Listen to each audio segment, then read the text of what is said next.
Okay, so now let's get into our training. So what I want to share with you tonight is really 10 simple tips for sponsoring. And so these can be nuggets that will help you become a better sponsor and help you to grow your organization. So let's talk about them.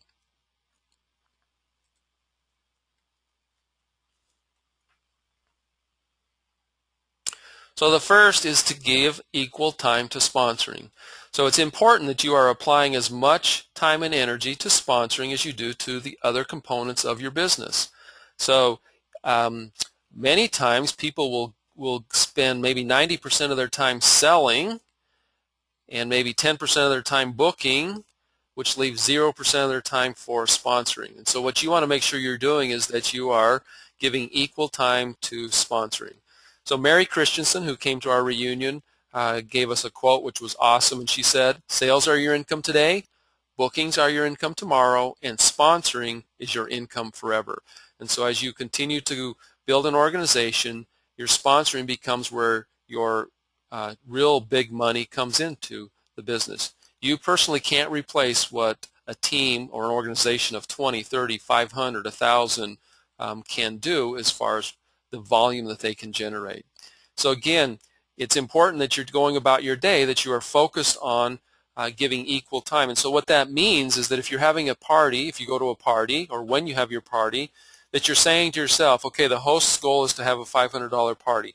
My goal is to get 2 bookings. My goal is also to get 2 new team members from this party. So from your mindset, you are giving equal time to sponsoring.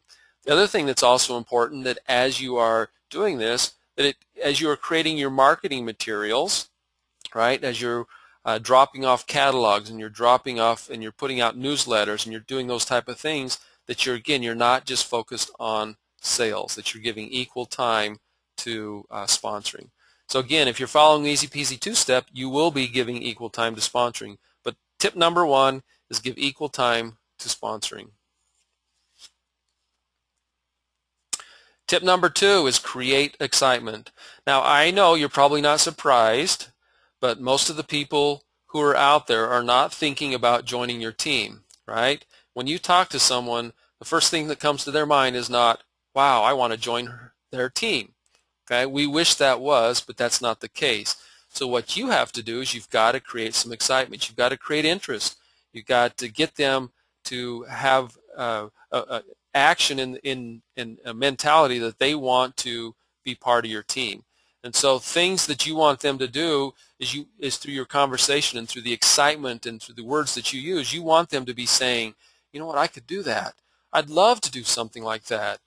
Maybe it's time that I start thinking about this as a part-time job. This sounds like something that could be perfect for me. So you want them to start saying those things. And the way you're going to do that is through words that you use, through, as you're conversing with them, giving them leading questions, asking them questions and letting them respond. Your excitement, your energy, those are going to be keys to creating that excitement. The success or the story that you have to tell about why you're at Pink Zebra or what Pink Zebra has done to you, those are the things that are going to create excitement. So tip number 2 is create excitement. Tip number 3 is get them to share their gap. Now, what does that mean?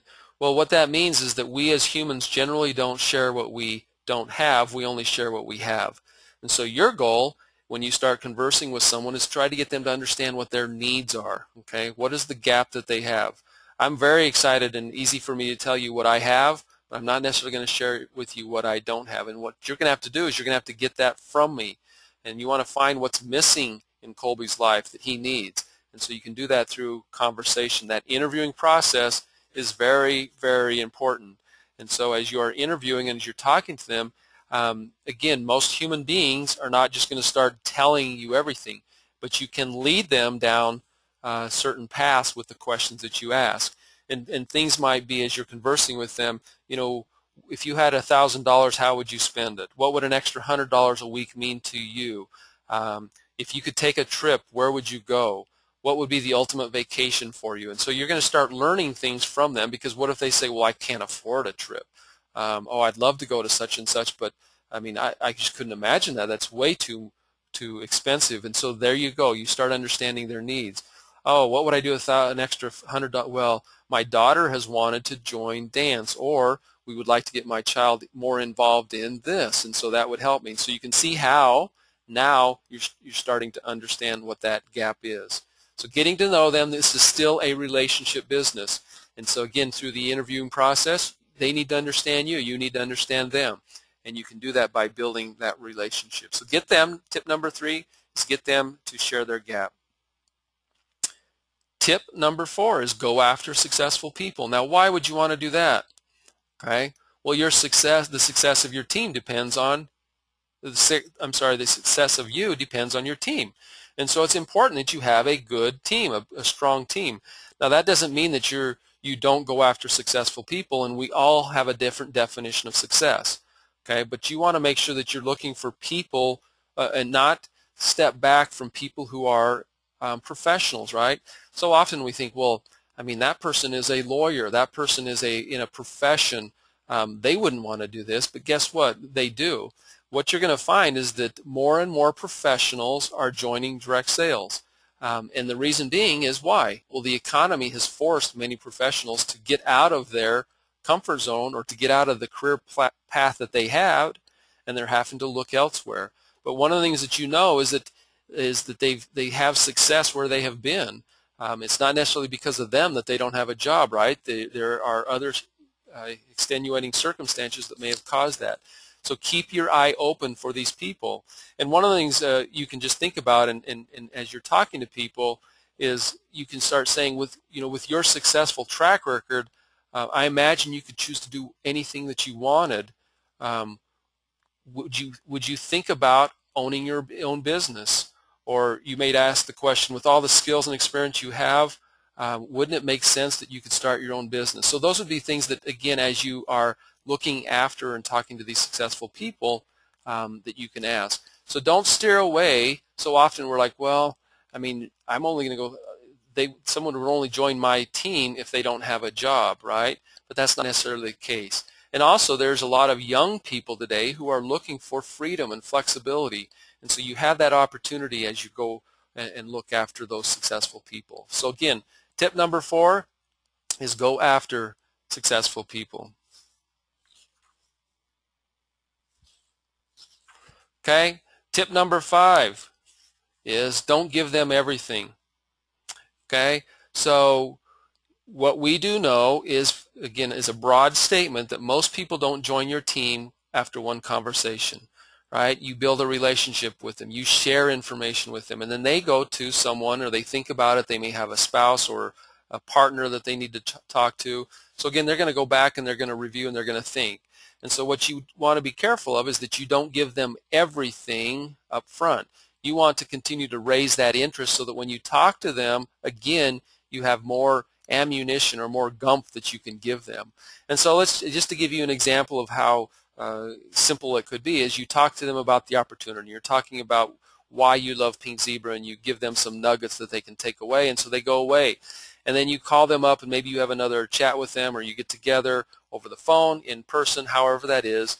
And as you're again talking about the big opportunity, you say, wow, I mean, this has truly been a great business. It has changed people's lives so much already in just 2 years. Did you know that in just 2 years, the largest commission check paid out in 1 month to one individual was $23,000? So again, I didn't give them that information, and when they hear that, they're going to go, wow, okay, opportunity, wow, that could help seal the deal. So again, let some of that curiosity drive them to the next step. Keep that interest raised so that you can talk to them more when you chat with them again. Okay, so again, don't give them everything up front.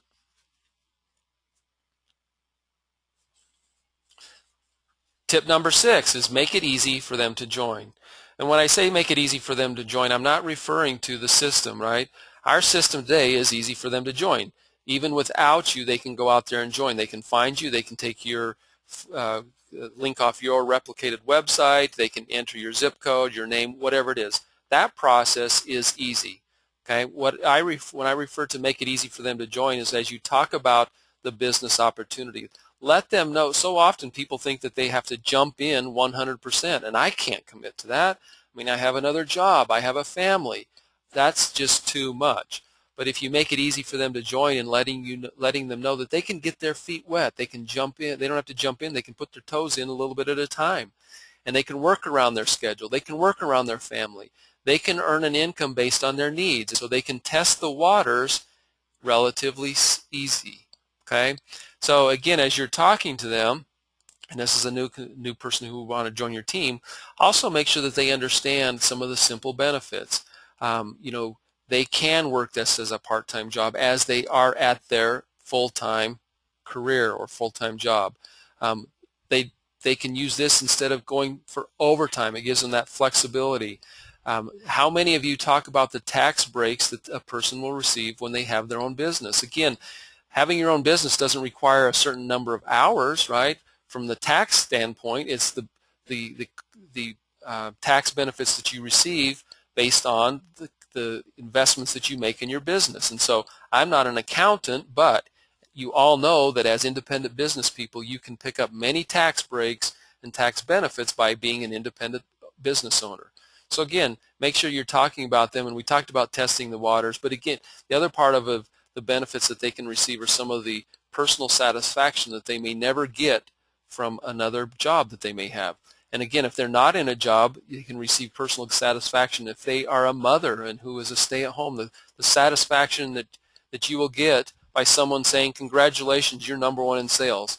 Now, I know many of you are mothers, and how many mornings do you wake up and your daughter or son say, oh, mother, you are the greatest. Thank you for making me breakfast. Thank you for folding my clothes. Thank you for vacuuming last night. Thank you for doing the dishes, right? You don't get that personal satisfaction all the time. I know you do some, but not all the time. So again, those are some of the things that when you're talking to people, you can get them, make it easy for them to join your team. Also, again, this slide is consistent, just kind of a take on. Now as you're talking to customers, again, the typical process for someone to join a business like ours, is they become a customer. They want to see what the product's about. Then they say, wow, well, I could host a party. And then you do a good job and you say, well, look, if you're hosting a party and you're getting all that product for free, why don't you just do this? You can do this. So that's the normal process. And so what you want to do is you want to make it easy for your customers to join. And little things that you can do are, again, word choices. So as you're talking to them and they go to place that order, you could simply tell them, look, you can order from me, or you could order for yourself and get a discount, right? And based on the size of that order, you're already a quarter of the way to your first quick start, whatever, right? If it's a $100 order, $125, whatever that size is, they're on their way to their quick start. Again, the other ways that you can engage your customers and make it easy for them is by keeping them engaged in you. Loyalty cards, sending them newsletters, making them feel special, showing them appreciation. Again, the more I'm connected to you, the easier it is for me to join your team when the time is right. Today, the time may not be right. Tomorrow, the time may be right, and because you connected with me, you built a relationship, I felt special as one of your customers. It is very easy for me to join your team when the time is right. So again, tip number 6, make it easy for them to join. Tip number 7 is identify prospects in advance. So earlier we talked about going after professional people and building professional people on your team. Now we want to make sure that we are keeping the doors as wide open so that as many people can come into the business. And so you got to think about sponsoring as matchmaking. Okay, you have to build a relationship with the people on your team, and that's going to happen. But you want to make sure that you are bringing people into the team. It is a numbers game. In our business, if you are bringing on 1 out of 10 people, you are doing a really good job. If you are bringing on 3 out of 10 people, you are a superstar. Okay, and I don't want you to feel like you are not being successful if you keep striking out. If you get 1 out of 10, you are doing a great job. It is a numbers game, and you have to keep bringing people through the door until you find that right match. So if you think of baseball, I love the analogy because, again, it's so different in our society. But in baseball, if you bat 300, which is 3 out of 10, right? You go to you make it to the Hall of Fame. You're in Cooperstown. But guess what? If we get 3 out of 10 in in school on a test, we fail. And so again, it's how you look at it. If you get 1 out of 10 or 3 out of 10 when it comes to closing a sale or bringing people into the business, you are a superstar, just like you would be in baseball. So keep thinking of that. Keep that in mind. Now, one of the things I also want you to know is that there are categories that people fall into. Now, this isn't just pink. This isn't Pink Zebra, but this is the direct sales industry of where people come from to join your teams. Hostesses, okay, I mentioned earlier, kind of that process. Guests, okay, I mentioned that process. Customers, okay, but you have a lot of people who are joining direct sales who are artistic, creative. You've got marketing people. Did you know that a lot of engineers, okay, now we know there's a great big spectrum of engineers, but there are a lot of engineers who are joining direct sales. Former direct sellers, right? Many of you have been with other companies. Teachers make great direct sellers based on the time allotment, how they can bring product in, and they've got the summers off, and it's great. Nurses, former cheerleaders. Now, did you know that? That one was new to me when I was doing research. I don't know the connection, but the good thing is that 90% of the direct sellers in these categories fall into these categories. So what we do know is that there are former cheerleaders, and many of them in direct sales. So the goal here is to match make and understand who they are so that you can continue to bring them into your business. And then last one, of course, is moms. There are so many of you who are mothers out there, and mothers make up a big portion of direct sellers. So again, number 7 is identify the prospects in advance. Number 8, make them a great offer. Now, this doesn't mean that you make them a great offer by discounting your product, right? We as a company will provide that for you. What you want to do is make sure that they understand what a great value they are getting when they join Pink Zebra. So the cost for them to join this business far exceeds, they're getting such greater value by the company. And so one thing that you may not realize, but it's important that you realize the concept so that you can share with other people, but it is a minimal investment and minimal risk to join this business. And the nice part of it is that for $99 or a discounted rate, you're able to get over $250 in product, right? So that is a value. But Pink Zebra as a company has really forked out millions of dollars so that you have a business. Pink Zebra is the one who pays for you to create a website, who brings the product in, who creates that product, who invests in the costs to support you. And the nice part about that for you and for anyone joining the business is that you can get in for a minimal cost. Now, if you were to go out and start your own business, right, if you wanted to become a franchisee or you wanted to start your business from scratch, it costs a lot, right? There's a huge investment. And so the nice part about joining a business like Pink Zebra is that investment is minimal, but you get so much more value by coming aboard and being part of a company like Pink Zebra. The company pays for the basic training. The company pays for the incentives. The company pays for all those things, the host program, and so that you as a consultant and team members don't have to fork that out. You can actually make money selling Pink Zebra. So again, make sure that you understand that so that you can make them a great offer. That's tip number 8. Tip number 9 is compliments create desire. Look, at the end of the day, people love to be pampered. People love to know that you care. People love to know that you are going to help them. And so you need to show genuine care with your prospects so that they feel good about themselves. There are so many people who just want to reach success, and you can do that by giving them compliments and helping them along the way. And so again, it's word choices. As you're talking to them, it's simple things like, I know you can do this. You would be a great part of our team. You would fit in great. Oh, you would be a great zebra. I could see you doing this. So again, you're building them up, and you are creating a great start to your team. So again, number 9 is compliments create desire. And yes, there is a number 10. And so that number 10 is never fear rejection. So it's important for you to realize that rejection is part of the process. It is part of sponsoring. As I shared earlier, it's a numbers game, and you are going to get a bunch of no's or a bunch of rejections before you get that yes. It's just part of it.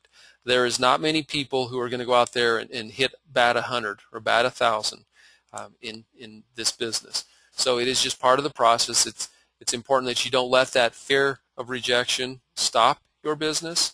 And a couple things when you hear that or get that fear of rejection, a lot of times we feel and we're afraid of the word no. Well, they're going to tell me no. I mean, I know they're going to. And so one of the things about the word no is an opportunity. One of the things that I've learned in my years of sales is that no generally means that they needed more information. Now, you're going to have people who just say no and they walk away, right? But there are going to see people who say no, and if you ask them why, they may tell you, right? So you've got to follow up with other questions. So would you like to join my team? And I know there's more conversation that goes beyond this. No, I don't. Well, the next step would be, well, what would be stopping you from doing that? And maybe I say, well, no, I don't want to today. I get paid on the 15th, and at that time I would have money. Today I don't have money. Oh, okay, so what you're telling me is that on the 15th, when you have your $99, you would be ready to join my team. Yes. So again, sometimes we just walk away from that first no. Do you want to join my team? No. And you're like, okay, well, thank you. But remember, it's important that you do a follow-up. Again, they may say, no, I'm just not interested at this time. And then you can say, well, I appreciate it. Do you have anyone else that might be? See this as an opportunity? Or, you could, again, do you mind if I follow up with you? So you're always going to, you could run into those no's. But again, the important part is that you follow up with questions so that you can understand truly what their needs are. Again, many times when you hear no, it means that there is more information that they didn't get, and so you can share that with them in some way. Okay, so tip number 10 again is never fear rejection.